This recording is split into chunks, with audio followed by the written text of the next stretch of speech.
வாழ்க்கையில் சில சந்தர்ப்பங்களில் நாம் சில அவமானங்களை சந்திச்சே தீர வேண்டியிருக்கு. என்ன பண்ணுறது, காலம் அப்படி. அவமானப்படுறவங்க உடனே அடங்கி போய்டுறது தான் உலக வழக்கம். அவமானப்பட்டால் உடனே சீறி எழறவங்களும் உண்டு. ஆனால் அதையே ஒரு சவாலாக எடுத்துக்கிட்டு முன்னுக்கு வர்றவங்களும் சில பேர் இருக்கிறாங்க. அவங்க ரொம்ப அபூர்வம். இன்றைக்கி மனோதத்துவ நிபுணர்கள்லாம் என்ன சொல்கிறாங்க தெரியுமா? அவமானப்பட்டுட்டா உடனே அடங்கி போயிடக்கூடாதான். அதையே ஒரு சவாலாக எடுத்துக்கிட்டு மனசில் ஒரு வைராக்கியத்தோடு முயற்சி பண்ணினா வாழ்க்கையில் எல்லாரும் முன்னேறலாமா. அவமானங்கிறத நாம் வைராக்கியமாக மாற்றிக்கணும். அதுதான் வெற்றிக்கு வழி. ராமர் இந்த பூமியில் பிறந்ததே ஒரு வைராக்கியத்தினால தான் சார் அப்படின்னார் ஒருத்தர். எப்படிங்க அது அப்படின்னு கேட்டேன். அவர் சொன்னார், தசரதருக்கு ராமர் குழந்தையாக பிறக்கணும், அப்போ தான் இங்கே இருக்கிற கஷ்டங்கள்லாம் நீங்கும் அப்படின்னு சர்வ லோகமும் எதிர்பார்த்துக்கிட்டு இருக்குது. ஆனால் அவர் எப்போ பிறப்பார் அப்படின்னு யாருக்கும் தெரியல. அந்த காரியம் சீக்கிரம் நடக்கணுமே, அதுக்கு என்ன பண்ணுறது? நாரதர் வந்தார் ஒரு நாள் தசரதரை தேடி. தசரதா, உனக்கு ஒரு செய்தி தெரியுமான்னு ஆரம்பித்தார். அவர் எப்பவும் இப்படித்தானே ஆரம்பிக்கிறது வழக்கம். என்ன விஷயம்னு கேட்டார் தசரதர். தசரதா, நீ அடிக்கடி உன்னோட தேரில் ஏறிக்கிட்டு தேவலோகத்துக்கு போகிற, அங்கே போகிற வர்ற எல்லாம் பண்ணிகிட்ருக்க, எல்லாம் சரி. தேவலோகத்துலேயும் உன்னை நல்லபடியாக தான் வரவேற்கிறாங்க. தேவேந்திரன் உன்னை பிரியமாக அழைச்சிட்டு போய் தன்னுடைய அரியாசனத்திலேயே தனக்கு பக்கத்திலேயே உட்கார வைக்கிறான். நீயும் சந்தோஷமாக உட்காந்து பேசிவிட்டு வந்துடுற. ஆனால் நீ இங்கே வந்ததுக்கு அப்புறம் அங்கே என்ன நடக்குது தெரியுமா உனக்கு அப்படின்னாரான் நாரதர். என்ன நடக்குது எனக்கு ஒன்றும் தெரியலையே அப்படின்னாரான் தசரதர். நாரதர்கிட்ட கிட்டத்தில் கேட்டிருக்கார், கொஞ்சம் சொல்லுங்கள் என்னது அப்படின்னு. அவர் நெருங்கி வந்தாரான் நாரதரும். மெதுவாக அவர் காதோட காதாக சொன்னாராம். அதாவது நம்ம பாஷையில் சொல்லப்போனால் பற்ற வைக்கிறார். நீ அங்கே தேவேந்திரங்கிட்ட உட்காந்து பேசிவிட்டு வந்த பிறகு நீ அங்கே உட்காந்துருந்த அரியாசனத்தை தண்ணி ஊற்றி கழுவி சுத்தப்படுத்துகிறாங்க. நீ என்ன அந்த அளவுக்கு சுத்தம் இல்லாத ஆளா? தினம் குளிக்காமையாக இருக்கிற அப்படின்னாராம். தசரதருக்கு இது ரொம்ப அவமானமாக போயிட்டுது. அப்படியே செய்கிறாங்க அப்படின்னாராம். ஆமாம், நீ வேணும்னா நான் சொல்கிறது உண்மையாக இல்லையா அப்படின்னு சோதனை பண்ணி பார்த்துக்கோ அப்படின்னாரான் நாரதர். உடனே தசரதர் இதுக்காகவே புறப்பட்டு தேவலோகம் போனார். அங்கே வழக்கம் போலவே இவரை கூப்பிட்டு உட்கார வச்சு பேசிக்கிட்டு இருந்தான் தேவேந்திரன். கொஞ்ச நேரம் பேசிக்கிட்டு இருந்துட்டு சரி நான் கிளம்புறேன்னு புறப்பட்டார். சரி, அவனும் வாசல் வரைக்கும் வழி அனுப்பி வச்சுட்டு உள்ளே போயிட்டான். தசரதர் வெளியில் கொஞ்சம் நேரம் மறைஞ்சி இருந்துட்டு மெதுவாக உள்ளே எட்டி பார்த்தார் என்ன நடக்குதுன்னு. நாரதர் சொன்னது உண்மை தான். தசரதர் உட்காந்துருந்த ஆசனத்தை அங்கே 2 தேவர்கள் கழுவி சுத்தப்படுத்திக்கிட்டு இருக்கிறாங்க. தசரதரால் இதை தாங்கிக்க முடியல. அவருக்கு ரொம்ப அவமானமாக போச்சு.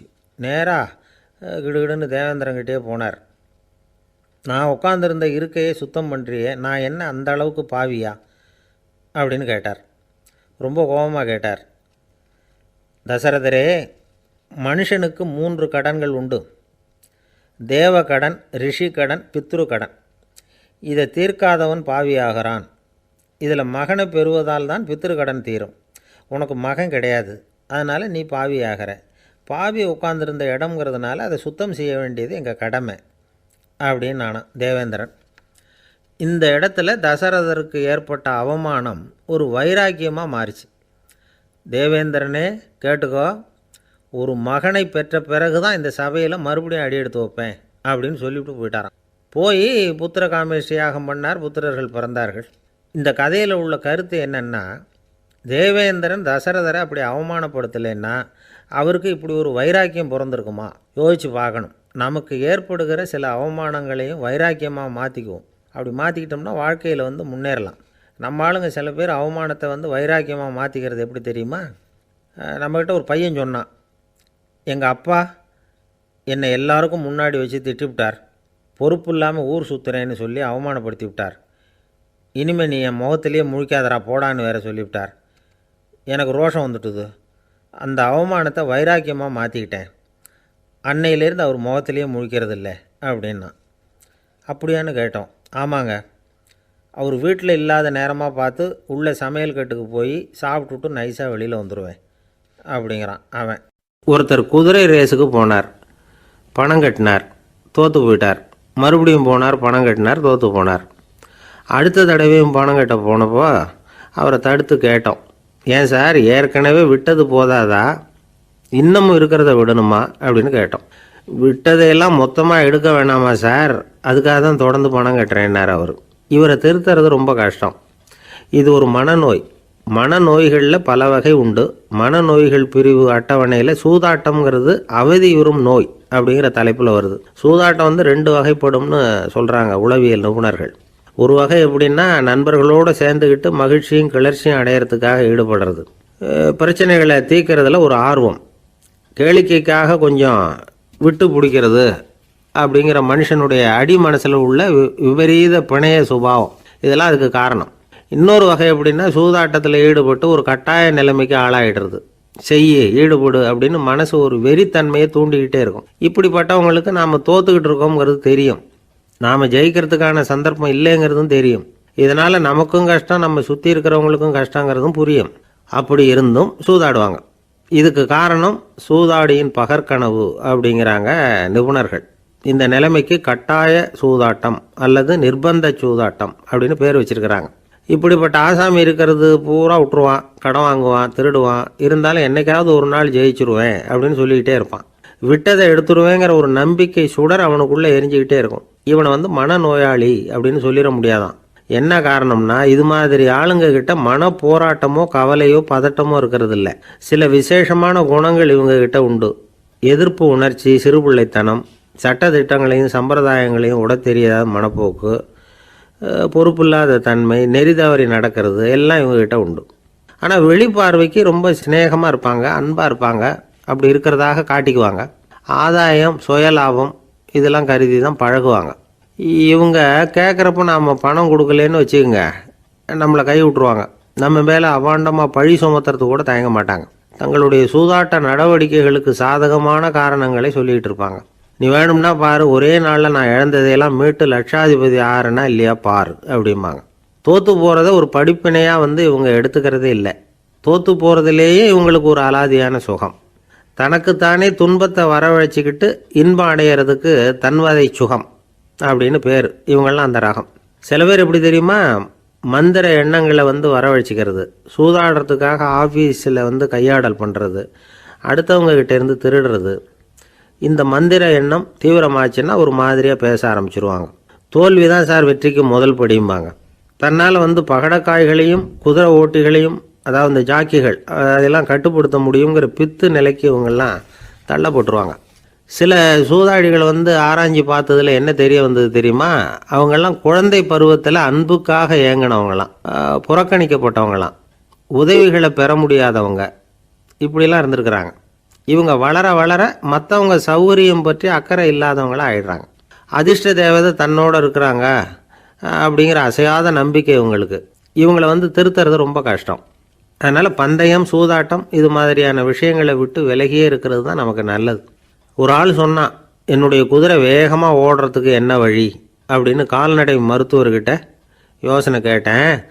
அவர் ஒரு பாட்டில் நிறைய மாத்திரைகளை கொடுத்து தினம் 2 மாத்திரை விதமாக கொடுக்க சொன்னார்.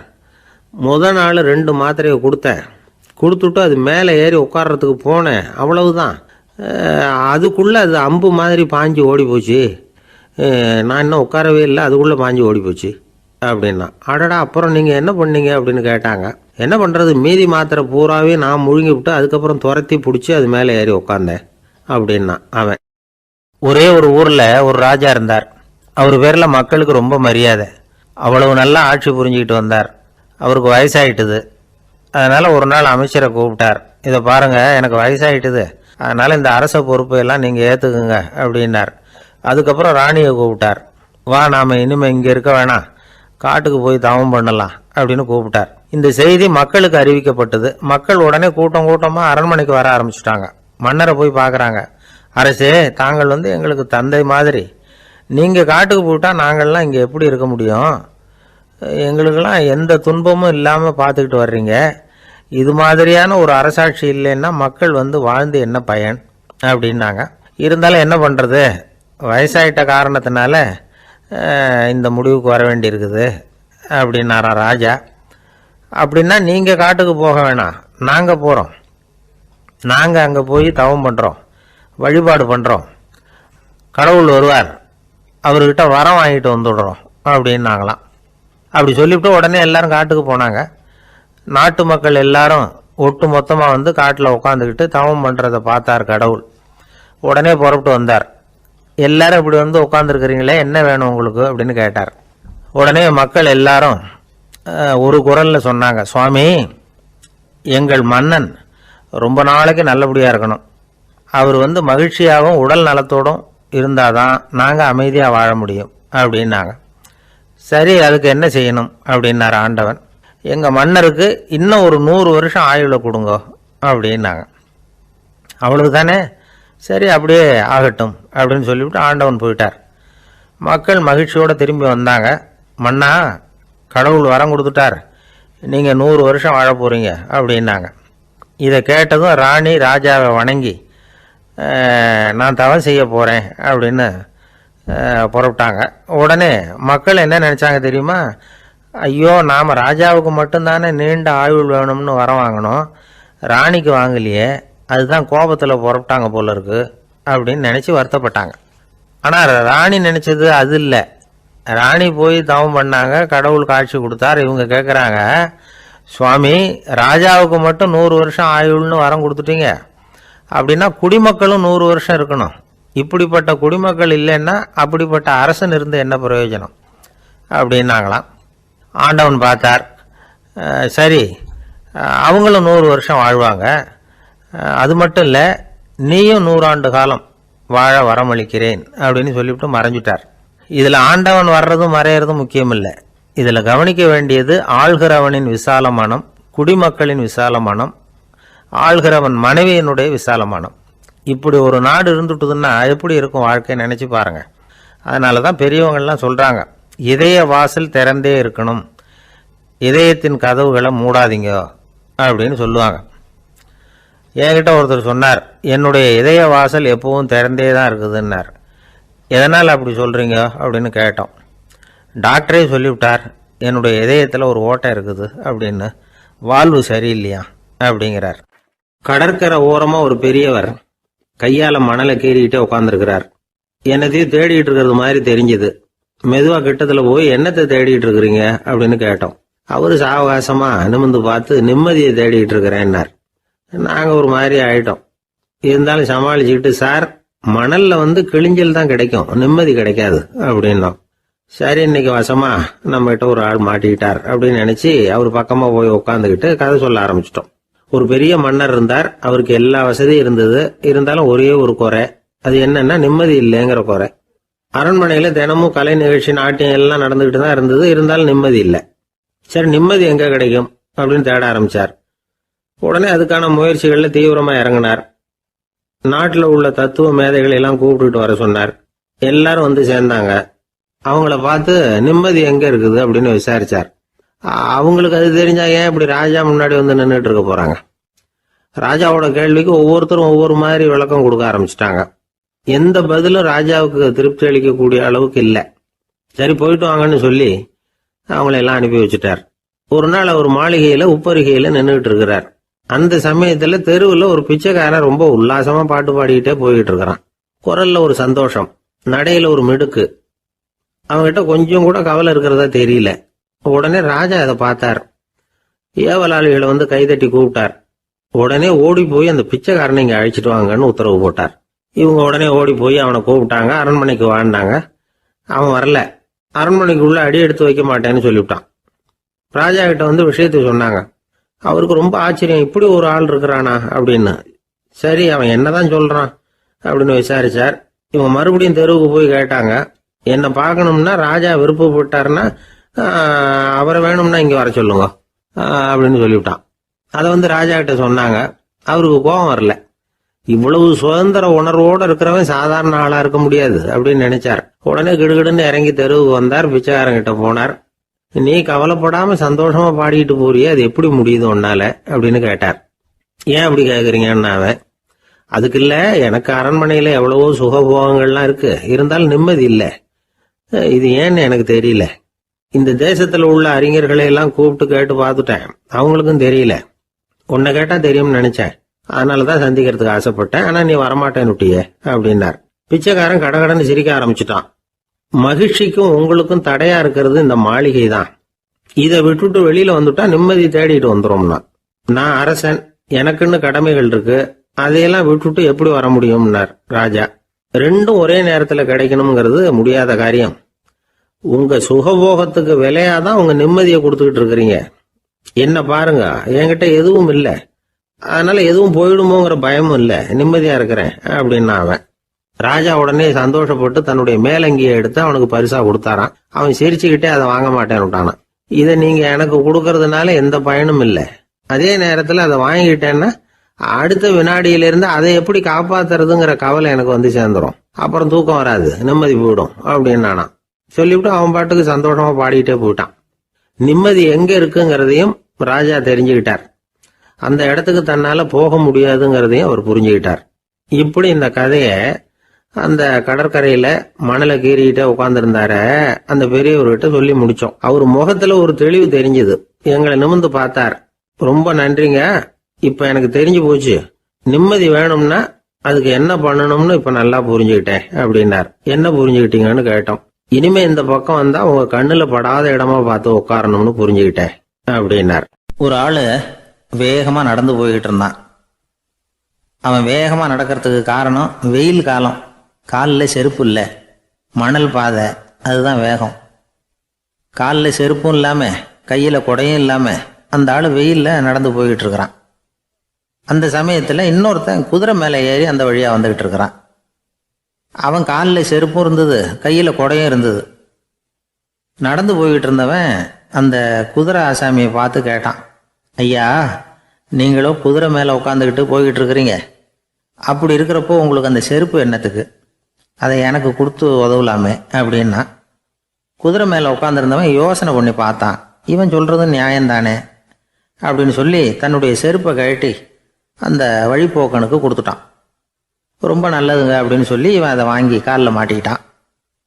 அதுக்கப்புறம் மறுபடியும் இவன் ஆரம்பிச்சான், ஐயா, நீங்க குதிரையில் போறதுனால போக வேண்டிய இடத்துக்கு வேகமா போய் சேர்ந்துருவீங்க, அதனால உங்க கையில் அந்த குடை என்னத்துக்கு, நான் நடந்து போயிட்டு இருக்கிறவன், ரொம்ப நேரம் நடக்க வேண்டியிருக்கும் இந்த வெயில்ல, அதனால அந்த குடையையும் எனக்கு கொடுங்களேன் அப்படின்னா.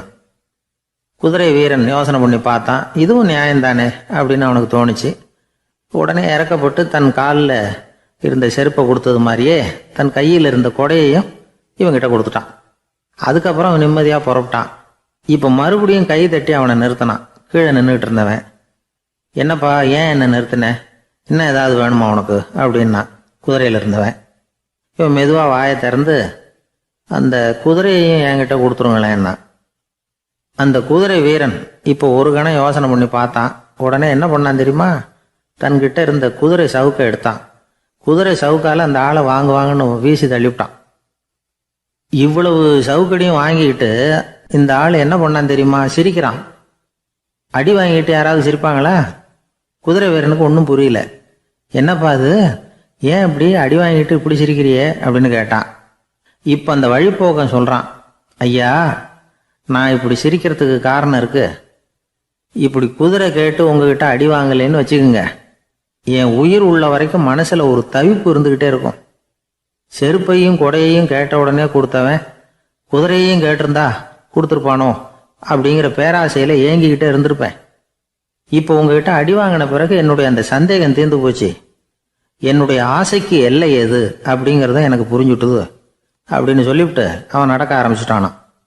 ஆசைக்கும் எல்லை உண்டு அப்படிங்கிறத விளக்கறதுக்காக வாரியார் சுவாமிகள் சொல்ற கதை இது. இந்த காலத்திலயும் ஒருத்தன் அது மாதிரி கொடை செருப்போட குதிரையில போய்கிட்டு இருந்தான். எதிரில் நடந்து வந்தவன், ஐயா, உங்க கொடையை எனக்கு கொடுங்களேன்னு கேட்டான். உடனே அவன் குதிரையிலிருந்து கீழே குதிச்சு அவனை சாட்டையால் அடிக்க ஆரம்பிச்சிட்டான். இன்னொருத்தர் அந்த வழியா வந்தவர் இதை பார்த்தார். ஏன்பா, அவன் கேட்டான், உன்னால முடியலன்னா இல்லைன்னு சொல்லிட வேண்டியது தானே, அதுக்காக ஏன் இப்படி அவனை போட்டு அடிக்கிறேன்னு கேட்டார். உங்களுக்கு விவரம் புரியாது சார், காலம் ரொம்ப கெட்டு போச்சு. கேட்டதை கொடுத்தேன்னு வச்சுக்கோங்க, இந்த குதிரையே என்னோடது, அவன் திருடிக்கிட்டு போறான் அப்படின்னு என் பேரில் புகார் கொடுக்க ஆரம்பிச்சிருவான் சார் அப்படின்னா. அது எப்படி அவ்வளவு உறுதியா சொல்றேன்னு கேட்டார் அவரு. ஏற்கனவே அது மாதிரி ஒருத்தன் பேரில் புகார் கொடுத்துட்டு தான் இந்த குதிரையை நான் தள்ளிட்டு வந்துகிட்டு இருக்கிறேன் அப்படின்னார். ராமகிருஷ்ணர் வாழ்ந்த காலத்தில் நடந்த ஒரு நிகழ்ச்சி இது. அப்போ ஒரு ஓவியர் இருந்தாராம். அவருக்கு ஒரு ஆசை, ராமகிருஷ்ணர் படத்தை வரையணும். அதை அவர்கிட்டயே கொண்டுட்டு போய் காட்டி அபிப்பிராயம் கேட்கணும். இதுதான் அந்த ஓவியரின் ஆசை. உடனே ராமகிருஷ்ணர் படத்தை வரைஞ்சி முடித்தார். அதை எடுத்துக்கிட்டு போனார். இவர் போன சமயம் அங்கே ராமகிருஷ்ணர் சீடர்களோடு உட்காந்துருக்கிறார். விவேகானந்தர் அங்கே இருக்கிறார். இந்த ஓவியர் கொண்டுகிட்டு போய் தான் வரைந்த ஓவியத்தை அவர்கிட்ட காட்டினார். ராமகிருஷ்ண பரமஹம்சரின் ஓவியத்தை ராமகிருஷ்ணர்கிட்டயே காட்டுறார். ராமகிருஷ்ணர் என்ன பண்ணார் தெரியுமா? அந்த படத்தை பார்த்தார். உடனே அது காலை தொட்டார். குருதேவருடைய இந்த செயல் சீடர்களுக்கு ரொம்ப வியப்பை உண்டு பண்ணிச்சு. சில பேர் மனசுக்குள்ளேயே ரொம்ப குழம்பி போக ஆரம்பிச்சிட்டாங்க. என்ன இப்படி பண்ணுறாருன்னு. என்ன இது அவரோட படம், அவரே அவரோட படத்தின் காலை தொடுறார் அப்படின்னு யோசித்தாங்க. சில பேர் ஒன்றும் புரியாமல் ஒருத்தர் பார்த்து சிரிச்சுக்கிட்டாங்க. அந்த இடத்துல சீடர்கள் மட்டும் இல்லை, சீடர் அல்லாத பல பேர் இருந்தாங்க. தன்னுடைய காலை தானே தொடர இவருடைய செயல் பற்றி என்ன நினைக்கிறது அப்படின்னு அவங்களும் குழம்பி போய் நிற்கிறாங்க. அந்த படத்தை வரைஞ்சி அவர்கிட்ட காட்டின அந்த ஓவியருக்கும் அதிர்ச்சி. இருந்தாலும் அவர் சீடர் கிடையாது. அதனால் கொஞ்சம் துணிச்சலை வர வச்சுக்கிட்டு கேட்டார், என்னங்க இது? என்னால் என்னுடைய கண்களையே நம்ப முடியல. இது உங்கள் சொந்த உருவப்படம், நீங்கள் உங்கள் சொந்த கால்களையே தொடுறீங்க. இது எங்களுக்கு கொஞ்சம் சங்கடமாக இருக்குதே அப்படின்னார். ராமகிருஷ்ணரின் கண்களில் ஆனந்த கண்ணீர் வழிஞ்சுதான். அவர் சொன்னாராம், இது என்னோட படம்ங்கிறது எனக்கு தெரியும். ஆனால் இது என்னோட படம்ங்கிறதுனால நான் இதோட காலை தொடலை. நீ என்னுடைய சமாதி நிலையை இந்த படத்தில் படம் பிடிச்சி காட்டியிருக்கிற, அதனால் அதோட காலை தொடறேன். சமாதி நிலையில் யார் இருந்தாலும், அது என்னுடைய படமாக இருந்தாலும் சரி அல்லது வேறு யாருடைய படமாக இருந்தாலும் சரி, படம் யாருதுங்கிறது முக்கியம் இல்லை. இதில் எது முக்கியம்னா அது தன்னை உணர்ந்த ஒரு உணர்நிலையின் படம். அப்படி இருக்கிறப்போ அதோட காலை நான் தொடணும். அதுக்கு நீங்கள் எல்லாரும் ஏன் சங்கடப்படுறீங்கன்னு எனக்கு தெரியல அப்படின்னாராம். இப்போ தான் அங்கேருந்து சீடர்களுக்கும் மற்றவங்களுக்கும் விவரம் புரிஞ்சுதான். இதுக்கு முன்னாடி யாரும் செய்யாததை இவர் செஞ்சிருக்கிறார். ஆனால் அவருடைய காரணம் ரொம்ப நியாயமானது அப்படிங்கிறத உணர்ந்தாங்களாம். இதுவரைக்கும் ஆன்மீகத்தில் சமாதி நிலை, அதாவது தன்னை உணர்ந்த நிலை பற்றி புரிஞ்சுக்கிட்டோம். இல்லறத்தில் ஏற்படக்கூடிய சமாதி நிலை பற்றி உங்களுக்கு தெரியுமா? ஒரு அம்மா டாக்டர்கிட்ட வந்து சொன்னாங்களாம், டாக்டர், என் வீட்டுக்காரருக்கு உடம்புல ஏதோ கோளாறுன்னு நினைக்கிறேன். நான் எவ்வளவு நேரம் பேசினாலும் காதில் விழாத மாதிரி உட்கார்ந்துருக்கிறார் அப்படின்னு ஆகலாம். அதுக்கு அந்த டாக்டர் சொன்னாராம், அம்மா, அது உடம்பு கோளாறு இல்லை, அது ஒரு பெரிய திறமை அப்படின்னாராம். ஒரு மனுஷனுக்கு 3 விதத்தில் கர்வம் உண்டாகிறதுக்கு வாய்ப்பு உண்டு. பணம், பதவி, புகழ். பணம் அதிகமாக வந்தால் கர்வம் வரலாம். பதவி பெருசாக வந்துட்டுதுன்னா கர்வம் வரலாம். புகழ் அதிகமாக போனாலும் கர்வம் வரலாம். இந்த 3 வகையான கர்வத்துக்கும் இடம் கொடுக்காமல் இருக்கிறாங்க பாருங்கள், அவங்க தான் சிறந்த மனிதர்கள். ஒரு பெரிய பொறுப்பில் இருக்கிறவங்களுக்கு கர்வம் வந்துடக்கூடாது. அப்படி வந்துட்டுதுன்னா அது எல்லாருக்கும் இடைஞ்சல். ஒரு ராஜா இருந்தார். அவர் ஒரு நாள் தன்னுடைய தலைநகரத்தை சுற்றி வந்துக்கிட்டு இருந்தார். ஒரு இடத்துல ஒரு அழகான நிலத்தை பார்த்தார். ஆஹா, இந்த இடத்துல நமக்குன்னு ஒரு மாளிகையை கட்டினா எவ்வளோ நல்லாயிருக்கும் அப்படின்னு நினச்சார்.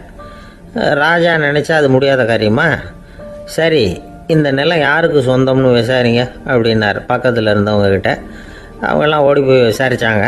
அந்த இடம் ஒரு வயசான கிழவிக்கு சொந்தம், வயசான அம்மாவுக்கு சொந்தமாக. அந்த அம்மா தான் அதில் ஒரு குடிசையை போட்டு குடியிருந்துக்கிட்டு இருக்கிறாங்க. சரி, அந்த நிலத்துக்கு ஒரு விலையை நிர்ணயம் பண்ணி அதை அந்த வயசான அம்மாக்கிட்ட கொடுத்துருங்கோ அப்படின்னு உத்தரவு போட்டார் ராஜா. ஆனால் அந்த அம்மா, இது எங்கள் பூர்வீக இடம், இதை விற்க மாட்டேன் அப்படின்னு சொல்லிவிட்டுது. சரி, 2 பங்கு விலை கொடுக்குறோம்னு சொல்லி பாருங்க அப்படின்னாங்க. அப்படியே சொன்னாங்க அரண்மனை ஆட்கள். அதுக்கும் சம்மதிக்கலை அந்த அம்மா. இதை கேள்விப்பட்டதும் ராஜாவுக்கு கோபம் வந்துட்டுது. தன்னுடைய ஆளுங்களை கூப்பிட்டார். போய் அந்த குடிசையை பிரித்து எறிங்க, காசெல்லாம் ஒன்றும் கொடுக்காதீங்க அப்படின்னு கத்தினார். அவ்வளோதான். அடுத்த நிமிஷம் அரண்மனை ஆசாமிகள் போனாங்க, குடிசையை பிரித்து எறிஞ்சாங்க. அந்த வயசான அம்மா இருக்குது, அதுவும் அந்த இடத்த விட்டு துரத்தி விட்டாங்க. அந்த இடத்துல ஒரு அரச மாளிகையை கட்டி முடிச்சிட்டாங்க. அந்த வயசான அம்மா பாவம், ராஜாவே இப்படி பண்ணால் யார்கிட்ட போய் முறையிட முடியும்? ஒரு ஞானி இருந்தார், அவர்கிட்ட போய் சொன்னாங்க. அவர் இவங்க சொன்னதை கேட்டு மனசில் வச்சுக்கிட்டார். ஒரு நாள் அந்த ராஜாவே இந்த ஞானியை கூப்பிட்டார். புதுசாக ஒரு மாளிகை கட்டியிருக்கிறேன், வந்து பாருங்கன்னு. சரின்னு சொல்லி இந்த பெரியவர் ஒரு நாள் இந்த மாளிகைக்கு போனார். சும்மா போகல, ஒரு கழுதையையும் ஓட்டிக்கிட்டு போனார். கொஞ்சம் சாக்குகள், வெத்து சாக்கு, அதையும் எடுத்து கழுதை முதுகில் போட்டு கழுதையை ஓட்டிக்கிட்டு போகிறார். ராஜா பார்த்தார். அவருக்கு இது ஆச்சரியமாக இருந்தது. என்ன இது மாளிகைக்கு வந்துட்டு போங்கன்னு கூப்பிட்டா கழுதை சாக்கு இதெல்லாம் கொண்டு வராரு, ஒன்றும் புரியலையேன்னு நினச்சார். எதுக்காக இதெல்லாம்னு கேட்டார். அரசருடைய தோட்டத்திலேருந்து கொஞ்சம் மண் எடுத்துகிட்டு போகிறதுக்கு ஆசைப்பட்றேன், அதுக்கு நீங்கள் அனுமதி கொடுக்கணும் அப்படின்னாரு இவர். இது என்ன வேடிக்கையான கோரிக்கையாக இருக்குது அப்படின்னு நினச்சார் ராஜா. இருந்தாலும் மண் தானே கேட்குறாரு, எடுத்துகிட்டு போகட்டுமே அப்படின்னு நினச்சார். சரின்னு அனுமதி கொடுத்தார். அந்த பெரியவர் தோட்டத்துக்கு போனார், மண்ணை வெட்டினார், சாக்கில் போட்டு நிரப்புனார். ராஜாவை கொஞ்சம் கிட்ட வாங்கன்னு கூப்பிட்டார். இந்த மண் மூட்டையை தூக்கி கழுதையோட முதுகில் வைக்கணும், கொஞ்சம் உதவி பண்ணுங்கன்னார். ஓ பண்ணுறேனே அப்படின்னு சொல்லி ராஜா கிட்ட போனார். மூட்டையை தூக்கி பார்க்குறாரு, முடியல, திணறி போயிட்டார். இப்போ அந்த ஞானி பேசினாராம். அரசே, இந்த ஒரு சாக்கு மண்ணையே உங்களால் தூக்க முடியல, அந்த கிழவிகிட்ட இருந்து அந்த அக்கிரமமாக அபகரித்த இந்த தோட்டம் பூராவையும் சுமக்கணும்னு ஆசைப்படுறீங்களே, அது உங்களால் முடியுமா அப்படின்னு கேட்டாராம். ராஜா யோசனை பண்ண ஆரம்பித்தார். தன்னுடைய செயலுக்காக வருத்தப்பட்டாராம். அந்த வயசான அம்மாவை உடனடியாக வரவழைச்சார். தாயே, தப்பு பண்ணிட்டேன், என்னை மன்னிச்சுக்குங்க, இன்னையிலேருந்து இந்த மாளிகையும் தோட்டமும் உங்களுக்கு தான் சொந்தம் அப்படின்னு சொல்லிவிட்டாராம். போகிறப்ப இந்த உலகத்திலேருந்து எண்ணத்தை எடுத்துகிட்டு போக போகிறோம், அதனால் ரொம்பவும் அலட்டிக்க வேண்டியதில்லை, கர்வப்பட வேண்டியதில்லை அப்படிங்கிறது ஒரு பெரிய உபதேசம். ஒரு பெரிய மனுஷன் சாக கிடந்தார், ரொம்பவும் அழுதார். ஏன் அழறீங்க அப்படின்னு கேட்டாங்க சுற்றி இருந்தவங்க. நான் சாகிறதுக்காக கவலைப்படலை, நான் நம்ம ஜனங்களுக்காக எவ்வளவோ காரியம்லாம் செஞ்சுக்கிட்டு வந்தேன். நான் செஞ்சுக்கிட்டு வந்த சேவையை இனிமேல் யார் செய்ய போகிறாங்க, அது யாரால் முடியும், அதை நினச்சி தான் அழறேன் அப்படின்னாராம். ஒருத்தர் முன்னாடி வந்தார். அதுக்காக நீங்கள் கவலைப்படாதீங்க, உங்கள் சேவையை தொடர்ந்து செய்கிறதுக்கு என்ன மாதிரி இளைஞர் பட்டாலும் தயாராக இருக்குது, இருந்தாலும் எங்கள் கவலை என்னென்னா அப்படின்னு இழுத்தார். என்ன சொல்லுங்கன்னு கேட்டார் அவர். நீங்கள் இது வரைக்கும் என்ன சேவை செஞ்சுக்கிட்டு வந்தீங்க, அதுதான் எங்களுக்கு இன்னமும் புரியாத புதிராக இருக்குது அப்படின்னாராம் அவர். ஒரு நண்பர் சினிமா படம் தயாரிக்கிறவர், அவர்கிட்ட ஒரு நாள் பேசிக்கிட்டு இருந்தேன். அது எப்படி சார், நீங்கள் எடுக்கிற எந்த படமும் கையை கடிக்காத அளவுக்கு எடுத்துடுறீங்களே, அது எப்படின்னு கேட்டேன்.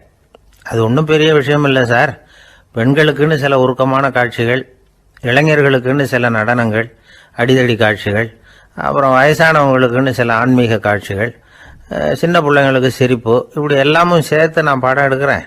மசாலா படம்னு பேர். இது ரொம்ப பெருசாக இல்லைன்னாலும் ஓரளவுக்கு சுமாராக ஓடிடும், கையை கடிக்காது அப்படின்னார். இது ஒரு உத்தி. சில பத்திரிகை ஆசிரியர்களும் இந்த உத்தியை கையாளுறது உண்டு. இந்த உத்திக்கு பார்னம் உத்தி அப்படின்னு பேர், பார்னம் எஃபெக்ட் அப்படின்னு சொல்லுவாங்க. அதாவது ஃபீனியஸ் டி பார்னம் அப்படின்னு ஒருத்தர் அமெரிக்காவில் இருந்தாராம். அதாவது 19ஆம் நூற்றாண்டில் அமெரிக்காவில் கொடிகட்டி பறந்த ஒரு சர்க்கஸ் நிறுவனத்தின் அதிபர் அவர். இந்த உலகத்தில் ஒவ்வொரு நிமிஷமும் ஒரு ஏமாளி பறந்துக்கிட்டே இருக்கிறான் அப்படிங்கிறது அவருடைய சித்தாந்தம். ஒவ்வொருத்தரையும் திருப்திப்படுத்துகிற அளவுக்கு அம்சங்களை கொஞ்சம் கொஞ்சமாக கலந்து கேளிக்கை நிகழ்ச்சிகளை நடத்தினது தான் அவருடைய மகத்தான வெற்றிக்கு காரணம். அதனால் அந்த உத்தியை யார் கடைப்பிடிச்சாலும் சரி, அதுக்கு பார்னம் உத்தி அப்படின்னு பேர் வந்துட்டுது. ஜோசியம் சொல்கிறவங்களுக்கும் இந்த உத்தி தான் கை கொடுக்குது. ஒரு விஷயத்த ஒருத்தருடைய கோள் நிலைகள் அல்லது கையெழுத்து நிரூபிக்கிறதாக அவர்கிட்ட சொன்னால் அதை அவர் நம்பிவிடுவார். ஆனால் அந்த விஷயம் நல்லதாக இருக்கணும், நேர்மையானதாக இருக்கணும், அதாவது பாசிட்டிவாக இருக்கணும். 8ஆம் இடத்துல குரு, 9ஆம் இடத்துல சனி, நீங்கள் ஒரு பெரிய மேதை தான் அப்படின்னு சொல்லுவாங்க. கேட்குறவங்களுக்கு அதை மறுக்கிறதுக்கு மனசு வராது. அப்படி சொல்லும் பொழுது கூடவே என்ன கொஞ்சம் முன்கோபம் அதிகமாக இருக்கும், இருந்தாலும் அது உடனே மறைஞ்சிரும் அப்படின்னு சில அற்ப விஷயங்களையும் சொன்னாலும் அதையும் சரிதான்னு சொல்லி ஒத்துக்குவாங்க. ஆளுமையை எடை போடுகிற ஒரு நிறுவப்பட்ட உத்தியின் மூலமாக தன்னுடைய குணாதிசயங்கள் கண்டுபிடிக்கப்பட்டதாக அவர் நம்புறது தான் இதுக்கு காரணம். இந்த மாதம் பணத்தட்டுப்பாடு கொஞ்சம் இருக்கும், உடம்புல ஏதாவது கொஞ்சம் அசௌகரியம் இருக்கும், வீட்டுக்குள்ளே லேசாக மனஸ்தாபம் வரலாம், இது மாதிரி பொதுப்படையாக சிலதை சொன்னாலே போதும், மக்களை நம்ப வச்சுடலாம். இதெல்லாம் நமக்கு மட்டும்தான் ஏற்படுது அப்படின்னு சொல்லி அவங்க நினைக்கிறது தான் காரணம். இதுதான் பார்னம் உத்திங்கிறது. மனிதர்கள் பாராட்டுக்களை விரும்புகிறதும் விமர்சனங்களை வெறுக்கிறதும் பார்னம் உத்தியின் அடுத்த கூறு. அதனால் ஒருத்தருக்கு ஜோசியம் சொன்னாலும் சரி, அவருடைய ஆளுமையை மதிப்பிடுறதாக இருந்தாலும் சரி, அவரை புகழற மாதிரி இருந்தாலும் சரி, அப்படி இருந்தால் தான் அது சரியாக இருக்கும். சாதகமான விஷயங்களை அதிகமாகவும் பாதகமான விஷயங்களை நாசூக்காகவும் சொன்னால் மக்கள் அதை நம்பிவிடுவாங்க. ஒருத்தரை கருமின்னு சொன்னால் ஏற்றுக்க மாட்டார். அதையே கொஞ்சம் மாற்றி நீங்கள் கொஞ்சம் சிக்கனமான ஆசாமி அப்படின்னு சொன்னால் நீங்கள் சொல்கிறது சரிதான் சார் அப்படிம்பார். நீங்கள் பெரிய செலவாளி தான், இருந்தாலும் நல்ல விஷயங்களுக்கு தான் செலவழிப்பீங்க அப்படின்னு சொல்லணும். இப்படி இந்த வாரணம் உத்தியை கடைபிடிச்சி இன்னைக்கு வெற்றிகரமாக காலம் தள்ளுறவங்க நிறைய பேர் இருக்கிறாங்க. இந்த உலகத்தில் ஒவ்வொரு நிமிஷமும் ஒரு ஏமாளி பிறந்துக்கிட்டே இருக்கிறான் அப்படிங்கிறது தான் ஃபீனியஸ் பார்னம் அவர்களுடைய நம்பிக்கை. அதை விட அடுத்தவங்களை ஏமாளியாக நினைக்கிற மனுஷர்கள் தான் இன்னைக்கு உலகத்தில் ரொம்ப அதிகம். ஒருத்தர் தன்னுடைய மேல் அதிகாரிகிட்ட போய், ஐயா ஒரு நாள் லீவு வேணும், என் தங்கச்சிக்கு கல்யாணம் அப்படின்னார். அவரு பார்த்தார், ஒரு 10 நிமிஷம் வெளியில் இருங்கன்னார். 10 நிமிஷம் கழித்து கூப்பிட்டார், இதை பாருங்க நீங்கள் சொல்கிறது பொய், இப்போ உங்கள் தங்கச்சிக்கு ஃபோன் பண்ணேன், அவங்க தனக்கு 2 வருஷத்துக்கு முன்னாடியே கல்யாணம் ஆகிட்டதாக சொல்கிறாங்க அப்படின்னார். உடனே இவர் சொன்னார், சார் இப்போ நீங்கள் சொல்கிறதும் பொய்யாதான்